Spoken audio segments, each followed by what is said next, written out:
그것은 이미 우리가 성경 출애굽기를 통해서 그 광야를 횡단하는 과정 속에 이스라엘 백성들이 그 불평하고 하는 내용들을 보면 참 불평 잘하는 백성이구나 그런 걸 알 수 있죠. 그 다음에 두 번째로는 남을 그 비난하기를 좋아한다. 비난하기를 좋아한다. 근데 이게 뭐 절대적일 수는 없지만 그 사람이 느꼈던 자기 민족성에 대한 얘기입니다. 우리나라 사람과 좀 비슷하지 않나 생각합니다. 우리도 한 두세 사람 모이면 남의 얘기하기 좋아하고 또 비판하고 또 불평하고 하는 얘기들이 우리 생활 속에 늘 습관화되어 있는 문제라고 생각을 합니다. 혹시 여러분들이 다른 사람들이 여러분들에게 가까이 하기를 꺼려하는 사람들이 있다면 그 이유가 도대체 뭘까 한번 생각해 보셨습니까? 친구가 없고 나를 가까이 하는 사람이 주변에 없다. 그러면 그 이유가 뭘까? 나와 함께 있는 것이 불편하고 또 내가 있는 자리를 피하고 도대체 이런 것은 무슨 이유일까? 아마 우리의 삶이 너무 좀 정서나 또 이런 부분에 좀 메말라 버린 부분이 있지 않는가 생각을 합니다. 그래서 이것은 대부분 그 원인을 찾아보면 태도 문제라고 볼 수 있어요. 태도.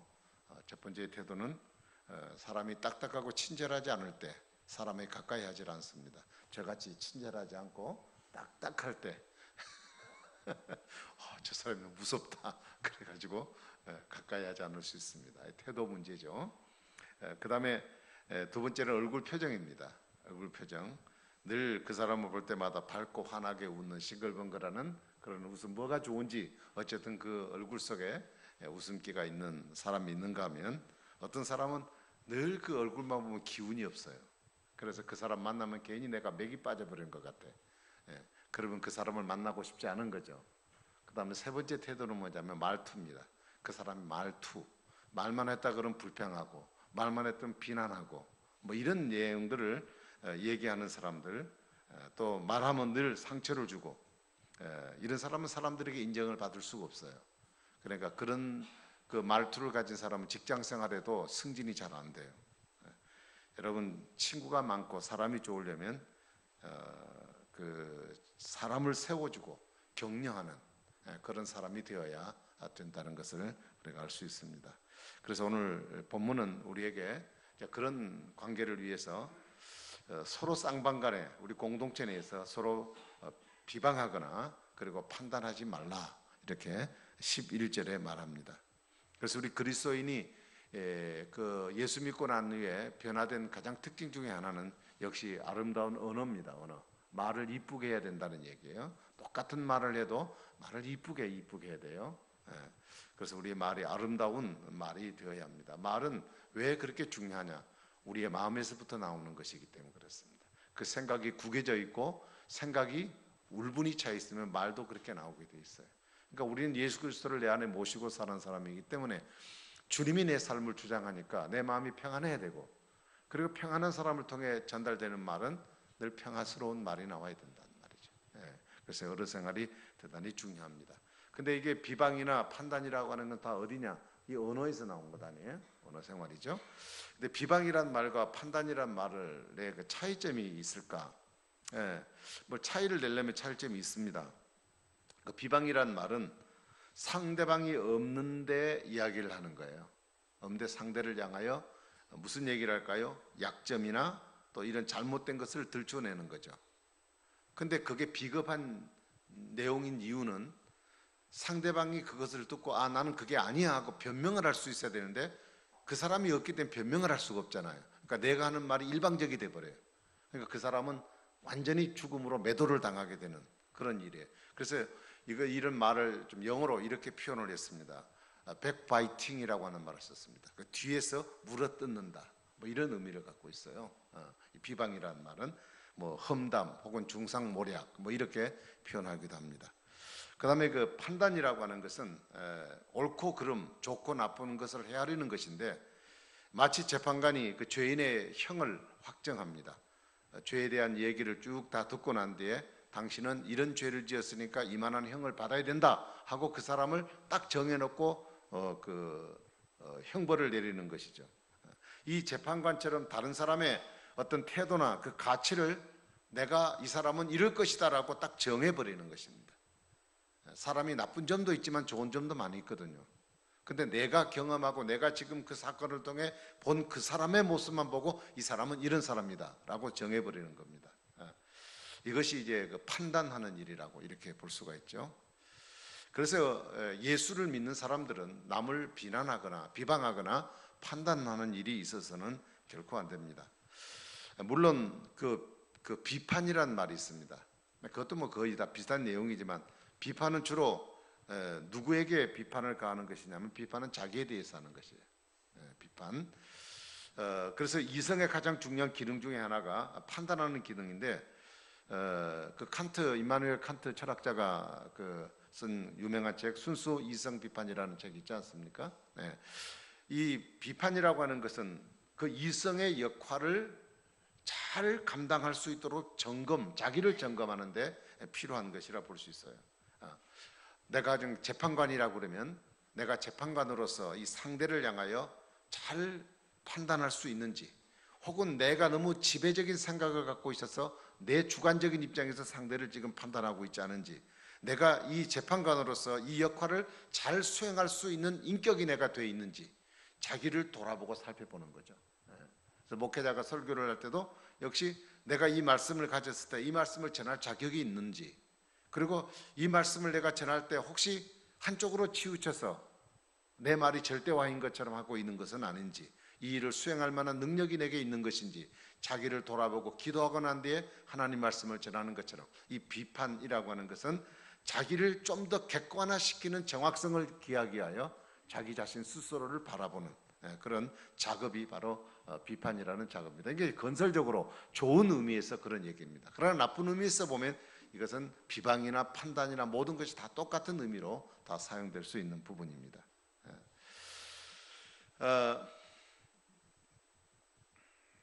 그래서 우리가 이 비방이나 판단하는 일을 우리가 조심해야 될 부분에 대해서는 그 행위가 비방하는 행위 자체가 정당하지 못할 뿐 아니라 결국은 그 말에 대해서 잘못되었다면 그 책임을 내가 져야 되는 그 상황까지도 우리는 고려해야 될 문제이기 때문에 이거는 참 중요한 부분이라고 봅니다.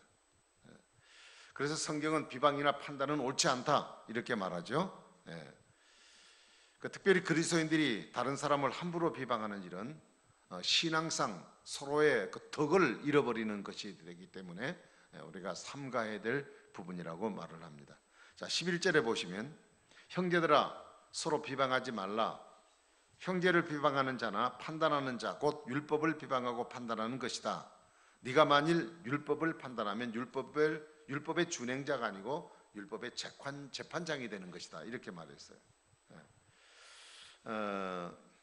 여러분, 다른 사람을 비방하고 내가 판단하게 될 때 그것을 받는 사람은 상처를 받게 되고 결국 그 일 때문에 한 영혼을 실족하게 되는 결과를 가져올 수 있다는 거예요.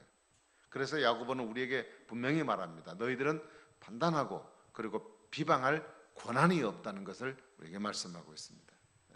만일 우리가 그럼에도 불구하고 비방한다면 우리는 율법을 만든 제정하신 분이 하나님이신데 그 율법을 만드신 입법자 되신 그 재판권을 무시하는 거고 그 권한을 내가 대행하려고 하는 그런 어떤 그 잘못을 월권하는 경우가 되어질 수 있는 문제이기 때문에 성경은 이 일을 금지하고 있습니다.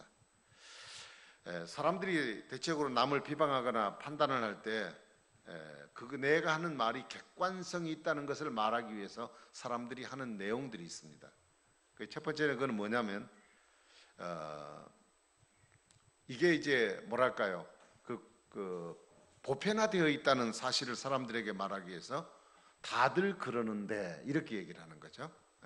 내가 지금 상대에게 내가 갖고 있는 얘기를 주관적인 얘기를 하고 있음에도 불구하고 이것 때문에 내가 혹은 대받칠 우려가 있기 때문에 다들 그러는데 당신은 그래 이렇게 얘기를 하게 되는 거죠, 사람들이. 그래서 어떤 사건의 그 팩트보다는 자기 견해를 다수가 갖고 있는 의견인 것처럼 상대방의 것을 주입시켜서 말하려고 자기 말을 정당화시키려고 생각하는 경우가 있다는 말이죠. 그리고 또 하나는 사람들이 누가 어쩌다가 실수한 것을 보면 그 한 가지를 보고 말하기를 너는 항상 그 모양이다라고 얘기를 하는 겁니다. 그렇지 않은 부분이 많이 있는데 그 한 가지 것만 보고 그 사람 전체를 다 그 사람을 그 색깔로 봐버리는 거예요. 그리고 또 사람은 어떤 행동을 할 때 당신은 원래부터 그런 사람이라고 또 그렇게 사람을 또 얘기할 수 있습니다. 그래서 그런 말들을 사용함으로 인해서 자기의 비판을 더 강도 있게 만들어서 그것을 신빙성 있게 만들고 그로 하여금 오해가 되지 않는다. 이거는 정상적인 말이다라고 사람들에게 그런 얘기를 하려고 강한 의지로 그렇게 사람들이 얘기를 합니다. 여러분, 이런 말을 하게 되면 사람들이 그 말을 듣고 얼마나 큰 상처를 받는지 말할 수가 없습니다. 그 황희정성이라는 분이 한 번은 이렇게 농가를, 그러니까 그 밭이 있는 곳에 그 길을 걸어가다가 한 농부가 2마리 소를 가지고 이렇게 그 밭을 갈고 있었습니다. 그래서 황희정성이 가다가 그랬습니다. 아, 여보시오, 그 2마리 소 가지고 그렇게 밭 일항을 파시는데 2 소 중에 어느 소가 더 일을 잘합니까? 그렇게 물었어요. 그랬더니 그 농부가 그 말을 듣고 갑자기 막 밭 일항 사료에 뛰어오더니 황혜정성 귀에다가 쏘고 속닥속닥 합니다. 저 누런 놈이 일을 더 잘합니다. 그랬어요. 아, 그랬더니 이 황혜정성이 아니 이 사람아 지금 바쁜데 왜 여기까지 뛰어와서 얘기하냐고 그 자리에서 이야기하면 되지 않나? 그랬더니 하는 말이 아무리 짐승이라도 자기를 비교하면 그 말을 어찌 좋아하겠습니까? 그래서 이 말을 이 황희정성이 듣고 평생에 자기의 어떤 지론으로 삼고요. 절대 남의 일을 말하지 않겠다 하는 조심성을 가지는 사람이 돼서 그가 명재상이 되었다는 그런 일화가 있습니다. 우리들은 대부분 그렇습니다. 남을 비방하고 판단하는 데 대해서 상당히 공정하지 못한 부분이 많습니다. 그래서 어떤 학자들은 우리나라 사람들이 왜 남을 비판하는 일에 상당히 주관적이고 객관화되진, 다시 말하면 공정하지 못하는가, 그 이유를 사회학자의 말은 유교 문화 때문에 그렇다, 그런 얘기를 해요. 유교 문화의 성향이 뭐냐면 자유로운 토론 분위기를 주지 못해요. 그러니까 상명하복의 관계 속에서 말을 해요. 어른이 얘기하면 얘하고 눈 뜨고 하면 어디를 눈을 뜨고 봐 그런다고요. 그러니까 눈 고개 숙이고 얘 이렇게 해야 된단 말이죠. 자, 그런 식으로 억압된 분위기 속에서 상대를 쳐다보지 못하고 편하게 말을 못하는, 다시 말하면 위에서 내리는 말을 듣는 수직적 언어에 상당히 익숙해 있는 그런 삶을 사다 보니까 그 사람이 그런 분위기 속에 살아다 보니까 사람이 공정하지 못하다, 뭐 이런 얘기를 그 사람 입장을 했습니다. 그리고 또 하나는 무슨 말을 할 때 직접적이지 않고 항상 간접적으로 얘기를 한다는 얘기. 무슨 얘기냐면 옛날에는 그랬잖아요. 어느 집에 찾아가서 이제 주인을 찾아낼 때 김 선생님 계십니까? 이렇게 부르잖아요. 우리는 보통. 근데 옛날에는 그렇게 안 불렀어요. 이리 오너라. 김 선생님이 계시냐고 여쭤봐라. 이렇게 얘기한다. 김 선생님 부르면 되지. 왜 종한테 여쭤봐라 이거 불러내느냐. 그러니까 이런 뒷공론이 많아지고 이 지레짐작이 많고 그래서 이 비방하기가 쉽다. 뭐 이런 쪽으로 그 유교 문화에 대한 얘기를 비판하는 내용이 들은 적이 있습니다. 여러분, 본문은 남을 비방하고 판단하는 것을 그냥 나쁘다 뭐 그런 차원의 문제가 아니라 오늘 본문은 좀 더 강도 있게 말하기를 그것은 하나님이 율법을 만들었는데 그 율법을 비방하고 판단하는 것이다. 그랬어요. 그 다른 사람을 비방하는 것은 비방하는 것으로 끝나는 것이 아니라 율법을 판단하는 것이 되는 것이다. 이렇게 표현을 하고 있습니다. 우리가 생각할 때 좀 그렇잖아요. 누가 고의적으로 율법을 비판할 사람이 있고 판단하는 사람이 누가 있습니까? 그저 형제가 잘못한 일이 있고 눈에 거슬릴 일이 있어서 그냥 조금 얘기한 건데 그것을 율법을 비방했다는 말로 우리를 몰아붙이는 것은 조금 과장된 표현이 아닌가라고 생각할 수 있습니다. 그러나 성경은 단호하게 말합니다.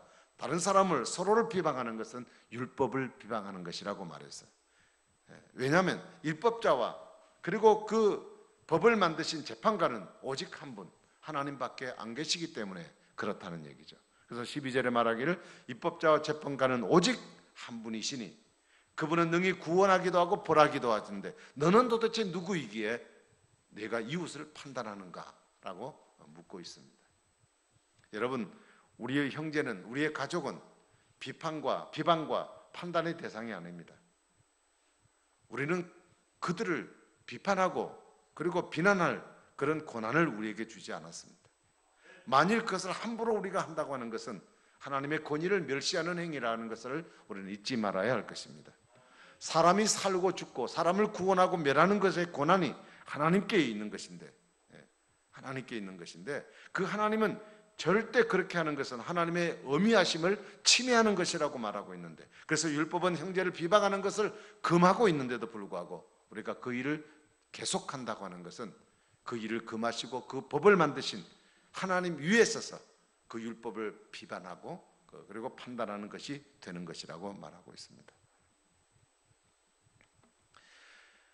여러분, 종교개혁주의자들이 중세 기독교가 너무 타락해서 극도의 타락했죠. 어느 정도 타락했냐?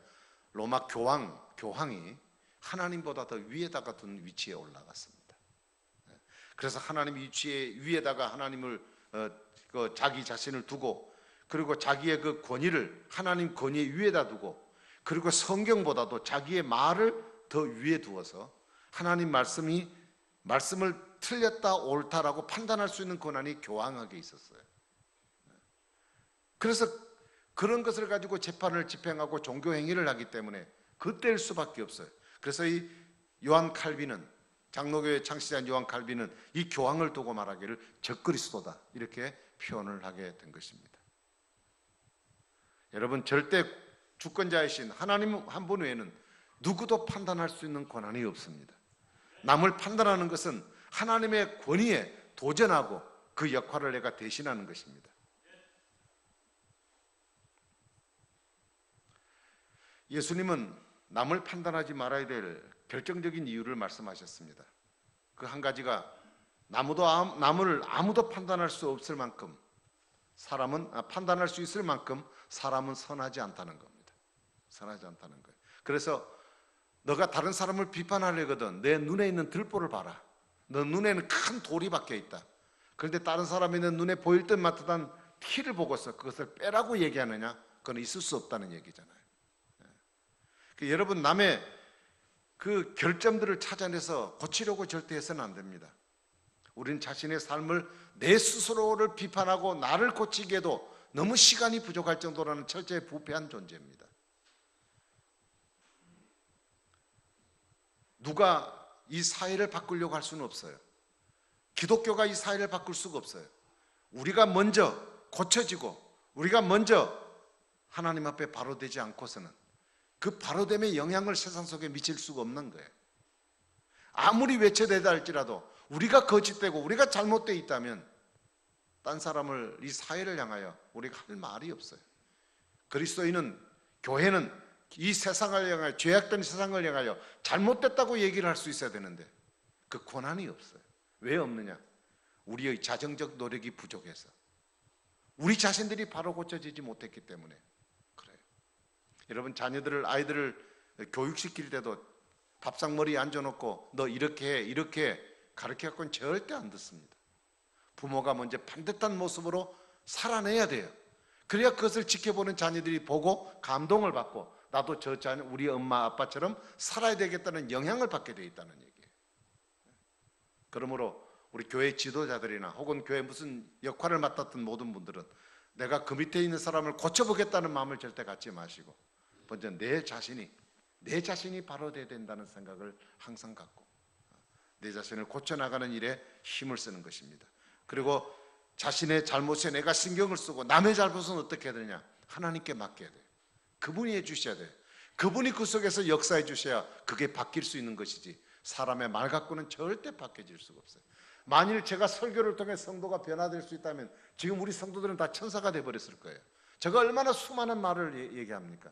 그러나 변화가 안 돼요. 하나님이 하셔야 된다는 결국은 결론을 밖에 내릴 수가 없는 것입니다. 페르시아에 그런 얘기가 있습니다. 페르시아의 같은 재판관석에 유래가 있는데요.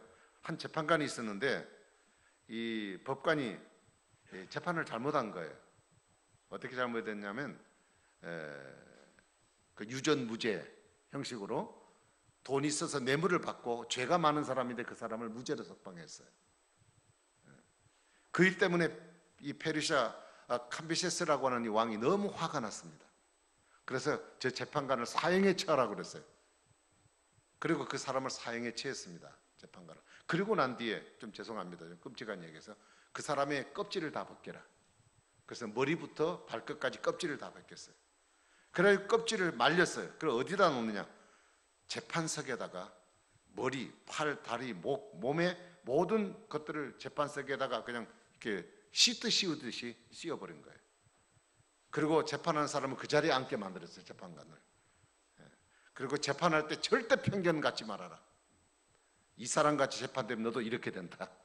그렇게 무서운 경고를 내렸다는 그런 일화가 있습니다. 여러분, 사람이 아무리 조심조심하게 해도 사람은 공정하게 재판할 수 있는 힘이 없어요. 조그마한 이론에, 조그마한 이익에 사람은 쉽게 기울어지는 것이 인간입니다. 내가 저 사람이 싫고 저 사람이 나쁘다 하고 비방하고 판단하는 것이 정말 그게 객관적인가? 다분히 주관적이에요. 다분히 주관적입니다. 내 감정적입니다. 딴 사람은 그를 좋아하는데 나는 그 사람이 싫어. 그게 어떻게 객관성이 있는 것입니까? 그래서 판단할 수 있는 분은 오직 하나님밖에 없습니다. 그래서 우리 성도들은 누구에 대해서 말하고 지적하고 싶거든 우리는 입을 다물어야 돼요. 우리가 비방하고 판단해야 할 일이 있다면 오직 그것은 하나님만이 하셔야 된다는 사실을 꼭 인지하고 살아가기를 바랍니다.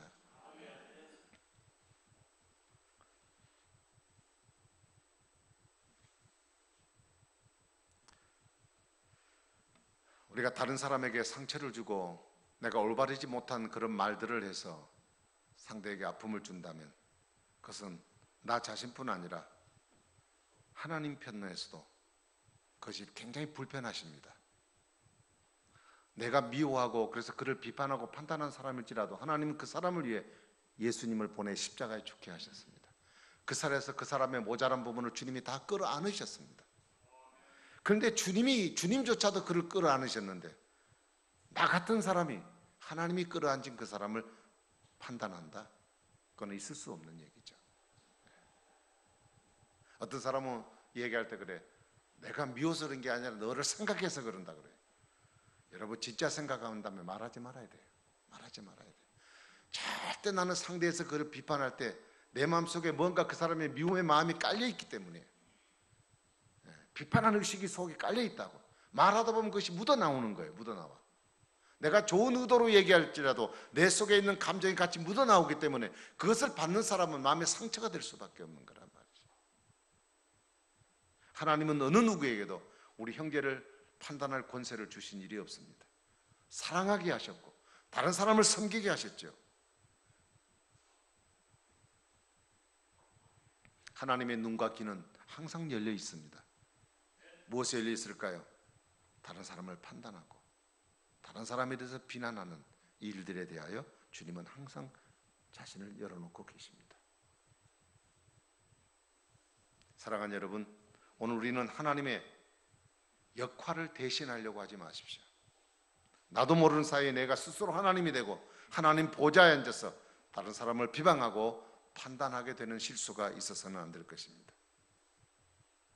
내가 스스로 불행해집니다. 내 가족이 불행해집니다. 그리고 가는 곳마다 많은 사람들에게 아픔의 문제를 가져오게 하는 사람이 될 수 있다는 것 기억하고 우리 스스로 노력하고 기도해야 될 부분이라고 믿습니다. 우리 교회 내나 우리 가족에서나 공동체에서 우리 아름다움을 깨뜨리는 문제는 비방과 판단입니다. 이제부터 이 자리에 없는 사람을 비방하지 마시고 내가 그 사람이 내가 하는 말에 변명을 할 수 있는 기회를 줘야 되는데 그 사람이 없는 자리에서 일방적으로 말하지 말고 꼭 사람을 위해서 얘기하려면 그 사람의 좋은 점을 얘기하고 칭찬하는 일을 합시다. 우리 마음속에 비방과 판단이 일어나지 않도록 또 어떤 사람의 비방과 판단을 받고 내가 또 생각의 동요를 받지 말고 날마다 기도하면서 노력해서 참다운 사랑의 사람이 되시고 우리 모두가 그리스도 안에서 연합되는 삶을 통하여 하나님께 영광 돌리는 저와 여러분의 아름다운 삶이 되기를 주님의 이름으로 축복합니다. 기도하겠습니다. 자비로우신 우리 하나님 아버지 감사합니다. 서로 비방하지 말라 하는 주제를 가지고 오늘 말씀을 함께 나눴습니다. 우리의 말하는 속에서 나오는 얘기이기 때문에 우리는 이것이 큰 죄인 줄도 모르고 우리는 너무나도 자연스럽게 이런 얘기들을 하고 살았습니다. 그것이 얼마나 듣는 상대에게 아픔이 되고 또 교회를 나올 수 없도록 만들어버리는 원인이 된 줄도 알지 못한 채 우리는 그저 재미있어서 그저 이런저런 얘기들을 했습니다. 우리에게 사랑하라고 주셨고 축복하라고 주시고 찬양하라고 주신 우리의 입술을 통하여 하나님께 영광 돌리지 못했던 부분들을 다시 한 번 더 회개하며 우리가 다른 사람들이 없는, 그 사람이 없는 상황 속에 그 사람의 나쁜 점 얘기하지 말고 그 사람의 좋은 점을 얘기하고 또 함께 세워져서 우리 그리스도인들이 이 험악한 세상 위에 믿음 지키고 살아가기 힘든 이 세상 속에 서로 격려자가 되고 함께 마음을 같이 하고 함께 세워서 이 땅에서 주의 이름으로 승리하는 힘을 줄지언정 힘을 잃어버리게 만드는 일들에 동조하는 저희들 되지 않도록 하나님 우리를 붙들어 주시고 인도해 주시옵소서. 이번에도 우리 가족들이 만날 것입니다. 서로 비난하지 말고 비판하지 말고 서로 사랑하고 서로 격려하며 가족의 아름다운 연합을 이루는 축복의 기회가 되도록 도와주시옵소서. 예수님 이름으로 간절히 기도하옵나이다. 아멘. 우리 찬송 하나님께 드리겠습니다.